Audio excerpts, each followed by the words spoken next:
অনেক বছর পরে নানির বাড়ি যাচ্ছি আজকে। তো নানির বাড়িতে যাওয়ার সময় নদী পার হতে আমার সব সময় ভয় লাগে।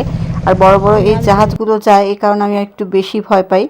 সো ভিডিওটা শুরু করছি। হ্যালো এভরিওয়ান, আসসালামু আলাইকুম। কেমন আছেন সবাই? আশা করছি সবাই ভালো আছে। নতুন একটি ব্লগে সবাইকে আমন্ত্রণ জানাচ্ছি। যেদিন গিয়েছিলাম এতটা কুয়াশা পড়েছিল, কিছু দেখা যাচ্ছিল না, আর রোদ একদমই ওঠে নাই যেদিন আমরা গিয়েছিলাম। বর্ষাকালে তো এগুলো কিছুই দেখা যেত না, একদম সিঁড়ি পর্যন্ত পানি থাকতো। আর এখন তো সব শুকিয়ে গেছে। শীতকালে পানি খুব একটা বেশি থাকে না, নদী ছোট থাকে।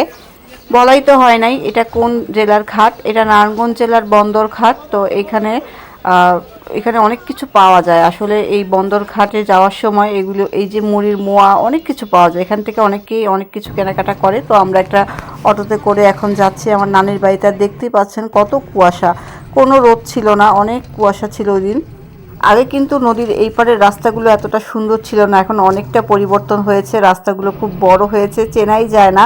কয়েক বছর পর পর আসলে গুলিয়ে ফেলি কোনটা গলি নানির বাড়ির। তো এখন যে যাচ্ছি কেল্লার সামনে দিয়ে, খুব বিখ্যাত এই কেল্লা, অনেকেই চিনেন, অনেকে ঘুরতেও আসে এখানে। আর এটা হচ্ছে ডকইয়ার্ড, ভিতরে অনেক সুন্দর, আপনারা অনেকেই হয়তো চিনেন। আমি খুব একটা বেশি যাওয়া হয় না এখানে ভিতরে।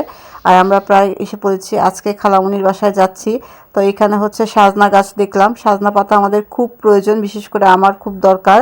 তো পাতাগুলো দেখে মনে হচ্ছে একদম ময়লা, অনেক ধুলা পড়ে গেছে। শীতকাল তো, বৃষ্টি হয় না। আর কুয়াশার কারণে আরও দেখা যায় একদম নেতিয়ে গেছে। যেহেতু বাড়িতে বাচ্চা আছে, তো বাচ্চাদের জন্য টুকটাক কিছু খাবার নিয়ে নিলাম। আর এখন যাচ্ছি, খুব কুয়াশা, অনেক শীত আর ঠান্ডা, হাত পা একদম মনে হয় ফ্রিজ হয়ে গেছে, হাঁটতেও পাচ্ছি না ঠিক মতো। আর বাড়ির পাশে দেখলাম কবুতরের দোকান, একদম সুন্দর সুন্দর সাদা সাদা কবুতরগুলো। আর আমার খালার বাড়ির সামনে মেন রোডের। আর আম্মু রাস্তা দিয়ে দেখাচ্ছিল এই যে আমার খালামণিদের কতগুলো দোকান বন্ধ পড়ে আছে। মেন রোডের সাথে অনেকগুলো দোকান করে রেখেছে, এইগুলো সব আমার খালামণিদের ভাড়া দেয়া। তো দেখাচ্ছিল আম্মু যে নতুন খালু করেছে আর নতুন বাড়িও করেছে সামনে, একদম গেট দিয়ে ভাড়াটিয়াদের জন্য। আর ভিতর দিকে হচ্ছে আমার খালামণিরা থাকে, মেন রোডে বাড়ি রেখে ভিতর দিকে থাকে আম্মু বলছিল। তো দেখতে দেখতে যাচ্ছিলাম, এই যে নতুন বাড়ি গেট দিয়েছে, ভাড়াটিয়ারা থাকে, ভাড়া দেয় এই বাড়িটা। আর ভিতরে হচ্ছে আমাদের খালামণিদের বাড়ি, অনেক বড় বাড়ি, জায়গা অনেক বড়। তেঁতুল গাছ।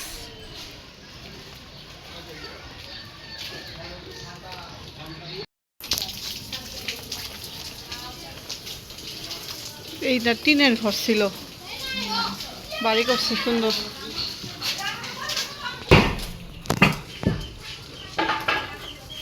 এই তো চলে আসছি কাছাকাছি, অনেক বড় বাড়ি, দুইটা গেট দেওয়া বাড়িতে। এই গেটও বন্ধ। তো আমার মা হচ্ছে বড় ছেলের বউয়ের নাম ধরে ডাকছিল, এটাই নিয়ম আসলে। বড় ছেলের বউ বড় মেয়েদের নাম ধরে আমরা শুরুতে বাড়ি ঢোকার সময় ডাকি। তো আমার খালু এসে গেট খুললো। এই যে কত সুন্দর বাড়ি দেখেন, একদম বিল্ডিং করা, সামনে অনেক জায়গা। বাড়িটা আমি একটু পরে ঘুরে দেখাবো। আর ঢুকতেই দেখি আমার ভাইয়ের ছেলেটা বাইরে দাঁড়িয়ে আছে এই শীতের মধ্যে। তার পেছন পেছন ঘরে ঢুকে দেখি গ্যাস নাই বাড়িতে। তো আমরা জানতাম না আসলে, এসে দেখি আমার ভাবি গ্যাস নাই, লার্কি চুলায় গরম পানি করছে। তো আমরাও এখন ভুক্তভোগী আসলে। আর শীতের মধ্যে গ্যাস না থাকলে অনেক অসুবিধা হয়। 3 মাস ধরে কষ্ট করতেছো?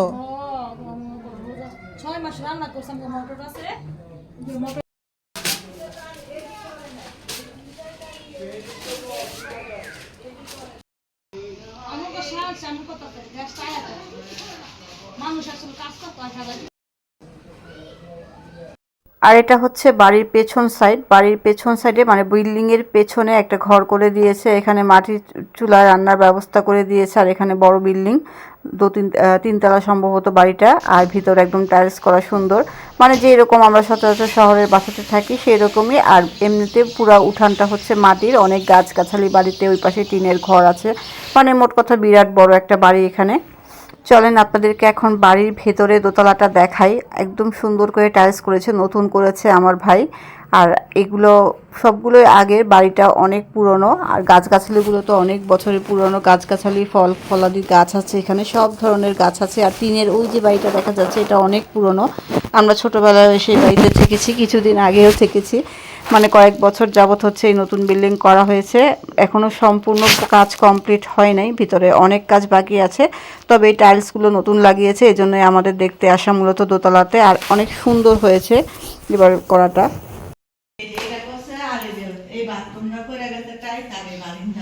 এই টাইলস সুন্দর হয়েছে।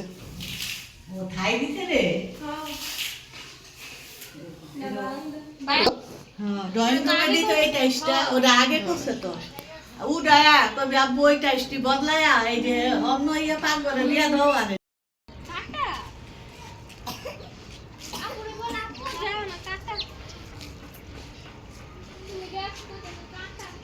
এখন একটু ছাদে চলে আসছি, ছাদ থেকে দেখতে এত সুন্দর লাগে।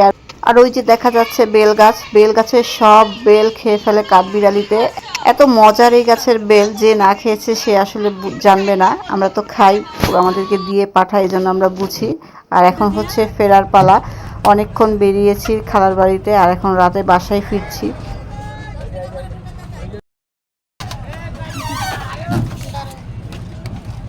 রাতের বেলা শান্ত নদী, বাড়ি ফিরছি, অনেক ঠান্ডা হাওয়া দিচ্ছে, নৌকা অন্যদিকে চলে যাচ্ছে, সঠিক পথে যাচ্ছেই না, অনেক বাতাস।